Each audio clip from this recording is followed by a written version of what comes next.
can the population will have a mean of 50? Your sample mean, you can measure only 20 years. Now, is it possible to have the larger population to have a mean of 50? Okay, so it is unlikely that when the population mean is 50, okay, there is no probability of getting a sample mean of 20. Okay,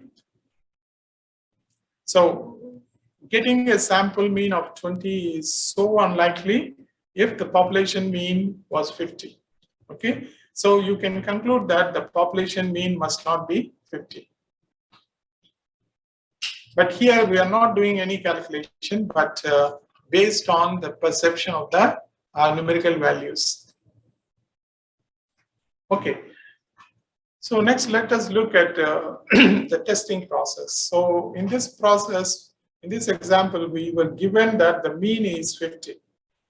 Okay. So we do the normal distribution.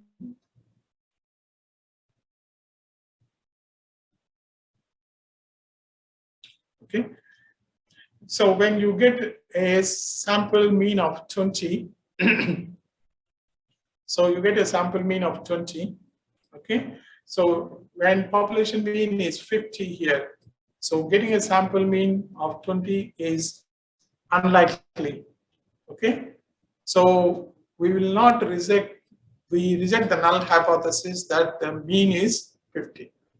Okay, so here we are not doing any calculation, but visualizing the stuff. Okay, you are visualizing using a normal distribution curve.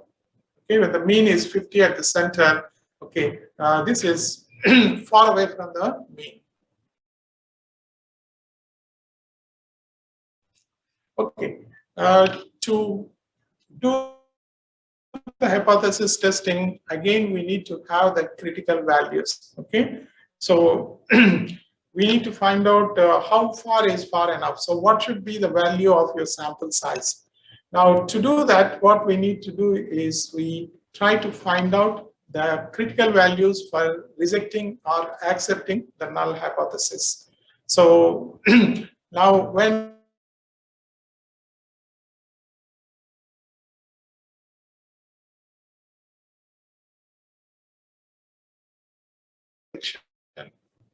now how to decide whether which is the rejection zone, which is the non-rejection zone, we again base our calculations on confidence interval. So we put the probabilities based on 95% or 99% confidence interval based on the mean values which we get.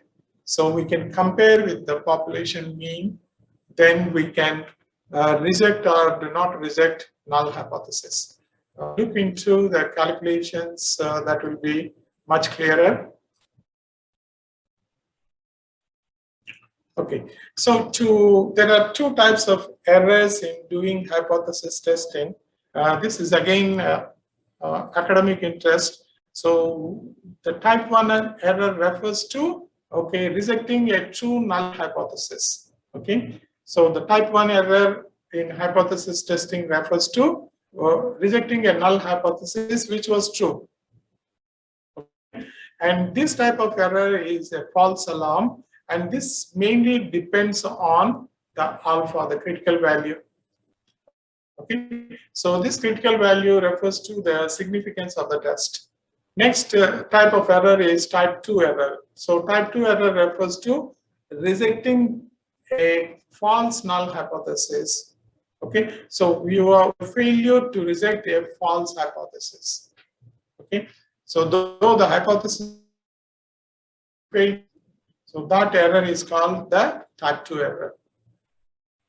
So type 2 error is not rejecting a false null hypothesis.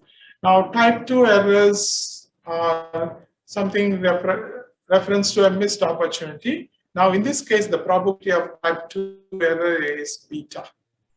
Okay, so for type 1 error, we denote with alpha.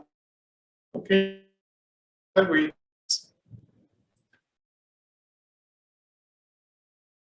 making. So same thing, type 1, type 2 errors in contingency table here. Okay. Okay. So null hypothesis is true, null is false. Okay. Your reject, you do not reject. So that's alpha. Okay. But if it is true and you reject it as false, okay, you do not reject this. Okay, you have type 2 error, and okay, the error is beta. Okay. When you reject a true null hypothesis, you have type 1 error, then the critical value is alpha here. Okay. Now, 1 minus beta is called as the power of the decision. Okay. The power of correct decision is 1 minus beta. This is just to quantify what is meant by type 1 error and type 2 error, and differentiate with type 1 error with alpha, type 2 error with beta. And 1 minus beta, we call it as the power of decision making. All right. So next, I move on to, this one is not important. So I move on to how to calculate hypothesis testing. So hypothesis testing can be done when you know the standard deviation. When we know the population standard deviation, okay, we use the z-test. When the standard deviation for the population is unknown, then again we have to do the student t-distribution or the t-test. So that means you have to use the probability distribution tables for z and t for hypothesis testing. I move down. Okay, so for the first one, hypothesis testing when sigma is known. So when we know the standard deviation of the population, okay? So how to do the jet statistics? So we know the jet statistics is statistic is, okay? So x bar minus mu over. So we have seen this formula in the sampling distributions, okay? So how we can define the Z stat. Okay, G stat is defined as x bar minus mu over sigma over square root of n. Okay, this is applying the central limit theorem. All right. So now we have to look for the critical value. There are two types of testing.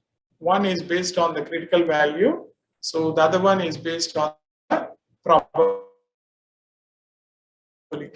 Now, first, let us look at the critical value approach in testing. So what we do is we convert. I leave all this description, then we go to the problem. So now let us say you have a null hypothesis is that population mean is 30. The alternate hypothesis is that the population mean is not equal to 30.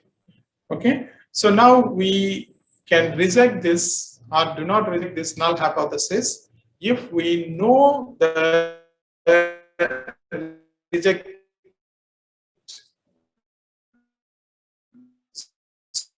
So, okay. Okay, so what is the value, critical value for 95% confidence, let us say. And we can also measure the critical value using the formula. So you can also calculate the value from the formula. So we come